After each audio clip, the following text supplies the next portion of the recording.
Merci, Madame la ministre. Je reconnais maintenant la chef de l'opposition officielle. Merci beaucoup, Madame la Présidente. J'ai écouté avec grand intérêt la plaidoirie de l'ex-présidente du Conseil du Trésor et actuellement ministre de l'Éducation.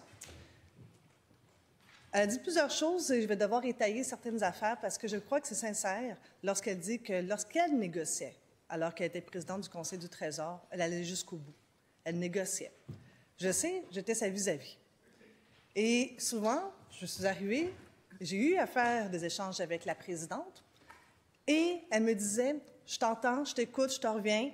Et sincèrement, à plusieurs reprises, j'avais le sentiment réel qu'elle écoutait.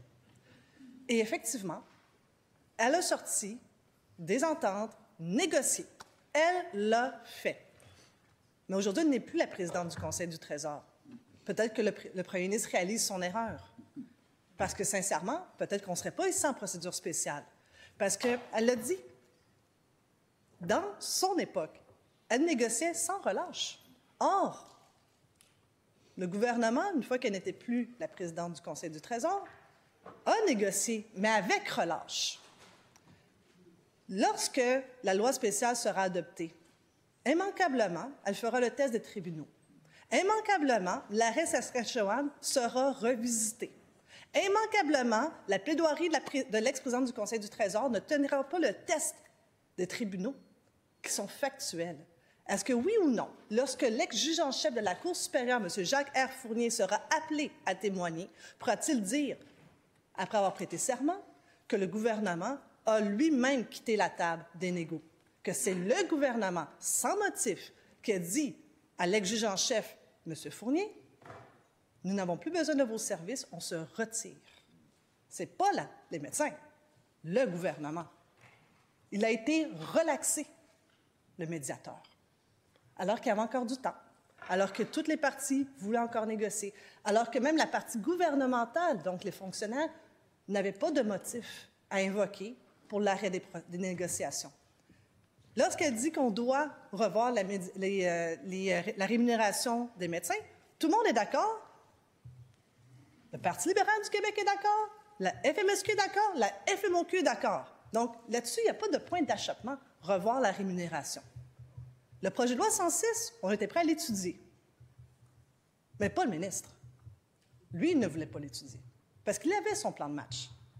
Il voulait, avec le premier ministre, avoir une victoire, de dire « j'ai enfin réussi à mater un groupe.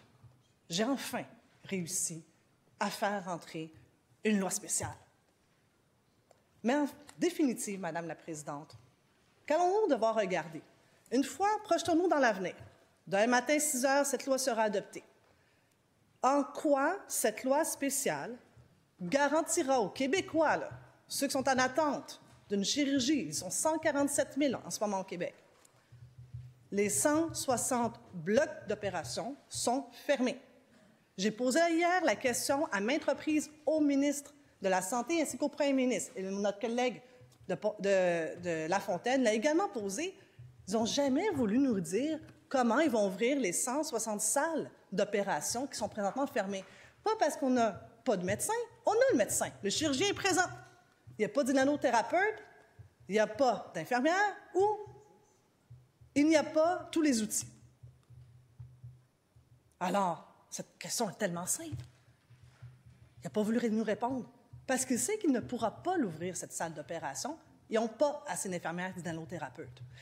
Et savez-vous quoi, Madame la Présidente? En exclusivité, le samedi 27 septembre, Alain Laforêt de TVA sort une vidéo accablante contre le gouvernement. En pleine négociation, dans un enregistrement que toutes les parties savaient était en cours, le sous-ministre adjoint à la Santé a une question très simple. Je vais vous la lire, la question, pour être certaine. Question au chef négociateur de FMOQ au sous-ministre adjoint de la Santé. Est-ce que le gouvernement va garantir les ressources humaines, professionnelles auxquelles les médecins doivent s'attendre? Réponse, non. Comment ça peut passer le test des tribunaux avec l'arrêt Saskatchewan? C'est impossible. Vous ne pouvez pas dire, je vous en demande plus de votre côté, mais moi, de mon côté, je ne vais rien faire. Je n'ouvrirai pas les salles d'opération. Je ne vous donnerai pas les ressources avec les infirmières dont vous avez besoin pour la prise en charge avec les médecins de famille. Donc, vous êtes condamné à l'échec, en d'autres mots. Comment pouvons-nous qualifier ceci autre chose que de la négociation de mauvaise foi? Comment? Je m'interroge. Et on peut être la meilleure plaideuse du Québec, et je dois lui accorder, elle est parmi les meilleures plaideuses du Québec. Mais je sais une chose, c'est que personne ne peut défendre l'indéfendable. Je sais aussi autre chose. Lorsque le ministre a dit cette semaine, dans l'offre de la dernière chance, je m'engage à ouvrir 8 nouvelles salles d'opération au Québec. Madame la Présidente, il a oublié une petite affaire. C'est qu'en septembre, il voulait, le ministre de la Santé, se présenter à Santa Cabrini. Parce qu'en février 2023, il avait annoncé 8 nouvelles salles d'opération. Mais là, l'hôpital Santa Cabrini, il dit, les salles sont prêtes. On a 8 blocs d'opération qui sont prêtes, on les a rénovés, ils sont prêtes, on a fait un agrandissement. Mais on n'a pas d'infirmière, on n'a pas d'hypnothérapeute. Les 8 nouvelles salles dont il fait référence, c'est celles de Santa Cabrini. Ce n'est pas des nouvelles au Québec. C'est celles déjà annoncées en 2023. Donc, ça, je dis ça parce que je suis convaincue qu'il va y avoir des gens qui vont nous écouter, puis qu'à un moment donné, vont se dire, coudonc, vraiment, le gouvernement, là, il nous prend vraiment tous pour des valises. Pendant ce temps-là, la preuve est dans le pudding, disait-il, l'ex-ministre de la Capitale nationale, maintenant ministre du Transport. Il a fait une entrevue, il dit, la preuve est dans le pudding, dans l'action gouvernementale. Depuis le 1er avril dernier, le gouvernement a un pouvoir d'arrêter les médecins d'aller vers le privé, donc se désaffilier. Donc, si un médecin va aller vers le privé, il doit soumettre sa demande à Santé Québec. Et Santé Québec peut lui dire « Non, j'ai besoin de toi dans le réseau public. » Bien, juste depuis avril, pas depuis le début de l'année, là, avril, 285 fois Santé Québec a autorisé des médecins à aller vers le privé parce qu'ils n'avaient pas besoin d'eux, parce qu'ils n'avaient pas de salle d'opération à leur fournir avec des ressources humaines. Donc, la preuve est dans le pudding. Mais plus récemment, juste le mois de septembre, médecins spécialistes, 67 ont été autorisés à aller dans le privé. De ce nombre, 29 sont des orthopédistes. Comme si on n'avait pas 35 000 Québécois en attente d'opérations orthopédiques. 35 000 en ce moment sont en attente. Pour une hanche, pour un genou. Et moi, j'ai eu 2 opérations au genou au public, grâce au Dr Ball, Sherbrooke. Ça change une vie, là, pour vrai. Là. Mais aussi, lorsque vous attendez, ça fait mal. Et d'ailleurs, le député de Rosemont pourrait en parler. Il en a bénéficié, lui aussi, à l'hôpital Jean Talon.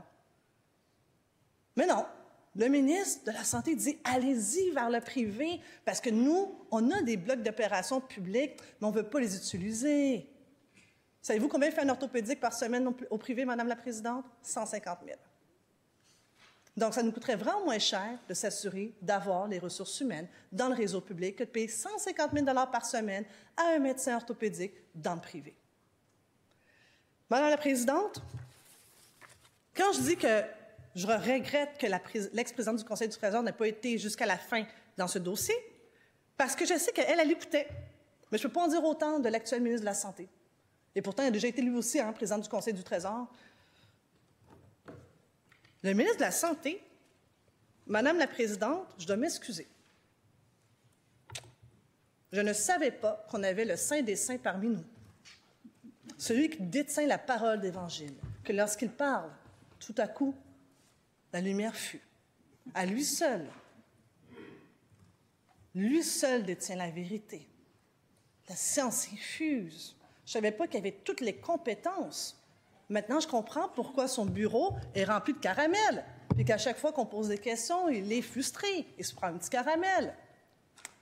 Mais par contre, je découvre qu'il a remercié une médecin avec plus de 10 ans d'expérience, une médecin conseil au sein du ministère de la Santé, mais aussi un homme, un haut fonctionnaire avec plus de 18 années de service au ministère de la Santé. Martin Forgue a livré d'ailleurs le gap pour le gouvernement avec un succès. Et là, M. Forgue a un défaut. Il pose des questions. M. Forgue aime comprendre. M. Ford pose la question suivante. Comment pouvons-nous lier des indicateurs de performance lorsque les données pour les mesurer sont incomplètes ou ne sont pas fiables? Simple question. Laisse à Sa Majesté, le ministre de la Santé, se sentir perturbé par cette question. Je cite, « Ça crée un inconfort, un malaise. » Je ne savais pas qu'il y avait l'épiderme aussi sensible. Mais après tout, lorsqu'on a la parole d'Évangile, qui oserait remettre en question celui qui sait tout, omniscient, omniprésent, omnipotent, le triple O? Amen. Madame la Présidente, le haut fonctionnaire a quand même dit des choses intéressantes à propos du ministre de la Santé. J'appréciais énormément travailler avec lui au début. Il était en mode écoute, puis ça s'est empiré dans les 2 dernières années. Il n'écoute plus personne. Il est la voix de la vérité. Il se dit, j'ai quand même travaillé avec Gaétan Barrette. Puis Gaétan Barrette acceptait les questions. En fait, il a travaillé avec différents ministres, et tous les ministres appréciaient ces questions, sauf un, le ministre de la Santé actuel. Mais par la suite, on a appris, grâce aux députés de La Fontaine, que même certains collègues se sont confiés dans le célèbre ouvrage « Le Mammouth » pour dire « Non, ne posez pas de questions à son autorité suprême. Il n'aime pas ça. » Oui, Madame... Allez-y, je vous écoute. Quel est votre appel au règlement? Oui, habituellement, je pense qu'il faut respecter le droit de parole et laisser les collègues s'exprimer, mais on doit désigner les collègues par leur titre dans cette Assemblée, Madame la Présidente. C'est pas la première fois, mais là, je pense qu'il faut que ça soit corrigé. Alors, effectivement, on se désigne par notre titre, vous le savez. Moi, je vais juste faire un rappel au respect et je vous demanderai de continuer. Ça peut être une critique du style, mais demeurant respectueux. Madame la Présidente, je n'amène pas le ministre dans les bas-fonds, je l'élève de façon suprême.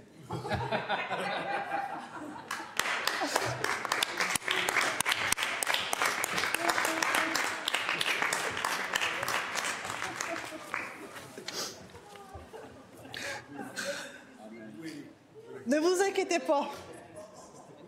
Mon temps achève. J'ai une question que le premier ministre n'a toujours pas répondu et j'ai fait l'exercice de lire effectivement le projet de loi en 1 heure et moins. Il est volumineux. Il y a plusieurs... Oui, je prends le temps de lire, contrairement à... pas tous n'aiment lire les lois ni les contrats.